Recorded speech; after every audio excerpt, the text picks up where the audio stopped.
Manuel Asali is the Vice President of Nexant, Energy and Chemical Advisory, working with the petrochemical industry.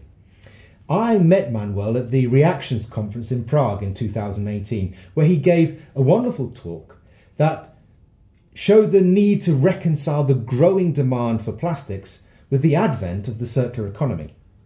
Today, we shall be connecting with Manuel over the airwaves to discuss the philosophy behind EPR, or Extended Producer Responsibility. So, let's talk about it. Manuel, hello and welcome. Thank you for joining. So, Extended Producer Responsibility, or EPR. I'd like to begin with talking about EPR as a philosophy, which I'm going to write down on my chart. And maybe, Manuel, to begin with, can we talk about definitions? There we go. EPR as a philosophy. So, when looking up definitions on the internet, then perhaps the most recurrent one that I found, if I quote, is to add all of the environmental costs associated throughout a product life cycle to its market price. So I understand that as we're extending the philosophy of what's happening with a certain product throughout its entire life cycle, and we're trying to incorporate the costs associated with that at the beginning at market price. Is that a fair definition? Hello, Michael. Thank you. It's great to be here. And I would say, yes, it is. I mean, it is a fair definition. It's as any definition, you can have or find different angles to it. And maybe to make it a little bit more helpful, perhaps for people in our industry and, for producers of polymers or consumers of polymers, without having to bring the entirely, the whole economic definition, I would think of it maybe a little bit simpler as something that says we are shifting the responsibility of the product's life cycle. We're shifting it upstream. Right. Right, and I mean, you can think of it in a way that you're extending the responsibility into, it's extended to the post-consumer stage. Okay, so let's elaborate a bit on that. I mean, so are we talking about? It sounds like a sort of a product stewardship. So we're looking at the producer. We're expecting from the producers a greater responsibility into looking after the materials which it is using. Is that fair? Well, yes, it is. It is, and if you think about it almost as a spectrum, Michael, you can think. I mean, the way that our linear economy has been built up over the years is we make things, we use them, and we throw them away. Right. And much of our economic development has been based on that.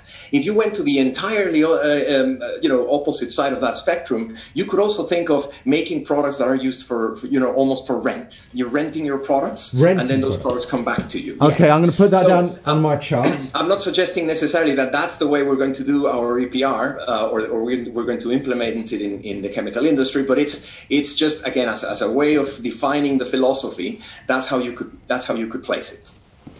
Okay, so let's talk a bit about the reasons why EPR has come to the fore. Why do you think all of a sudden we're interested in this philosophy?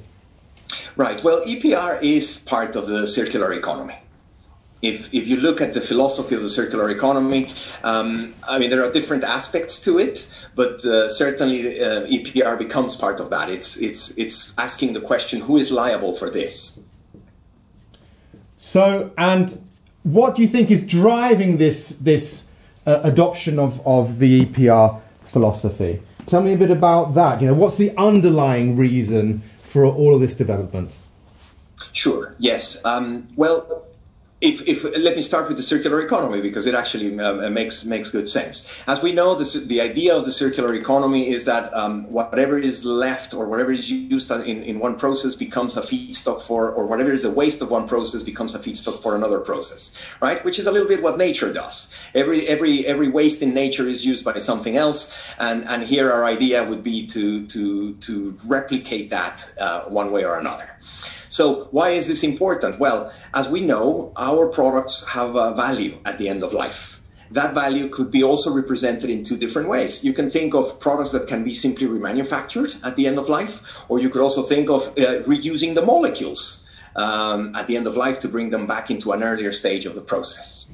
So I very much like the concept of a circularity in terms of molecules and the inherent value that many molecules have that we can reuse again. As a chemist, I think that's a wonderful concept. So those are the clear reasons behind the philosophy of EPR. What do you see as the main goals? What can we achieve by using EPR?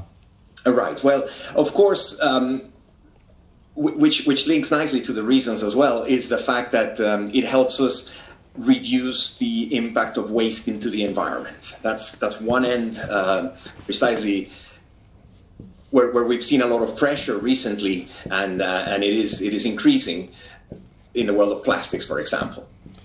Right. So we're looking to reduce waste, but at the same time, I suppose, tap in again to the inherent value of the end material, right? So let me put that down as well. So we're looking. Tell me a bit about the inherent value in some of the molecules we're talking about.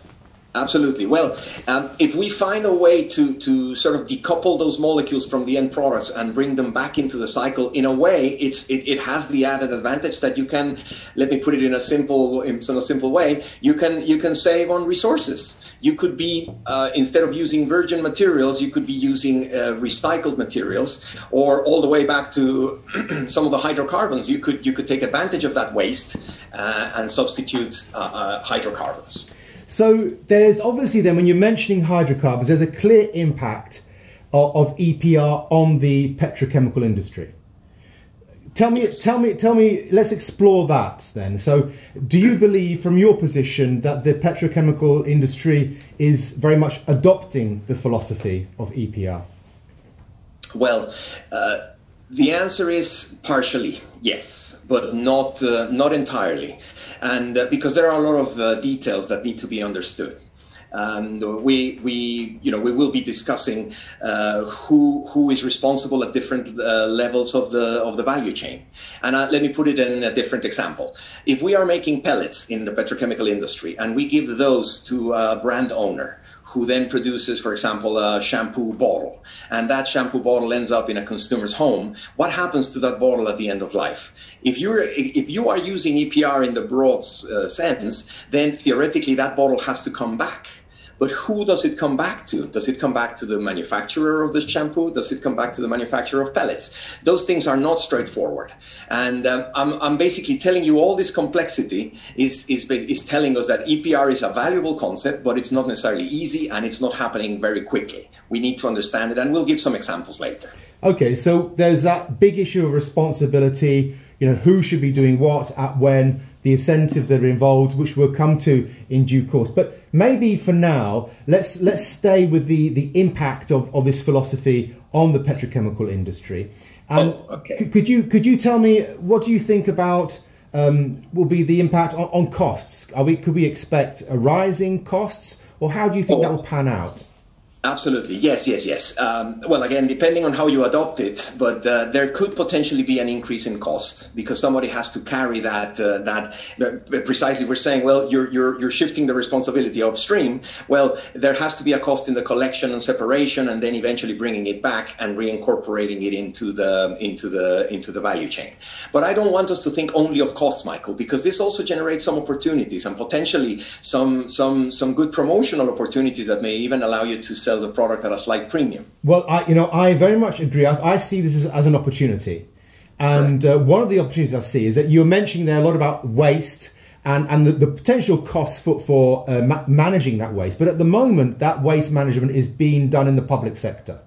Now, with the implementation of the EPR scheme, that's going to shift to private hands, which I think is an opportunity. But that has very much implications in the philosophical sense when we're going from public waste management to more of a private waste management. What's your opinion on that? Yes. Well, I'll tell you my opinion. I mean, some of it will be done privately, but I also believe that there should be more collaboration between private sector and public sector, because we cannot pretend that suddenly we will become experts on waste management if there are already, municipalities and governments that are already doing this, or waste management companies. So this is why I was thinking also of an opportunity, because there's a potential of that collaboration that can bring other value. Fantastic. So I tell you what, I think that's a nice place to end with, that this philosophy is going to lead, I think, to many new exciting opportunities. And Manuel, I'd like to thank you for explaining to us a bit about the philosophy of EPR, its definition, its reasons for existence, its goals, and the opportunities it's going to present us all. Thank you very much, Manuel. Bye for now. Thanks.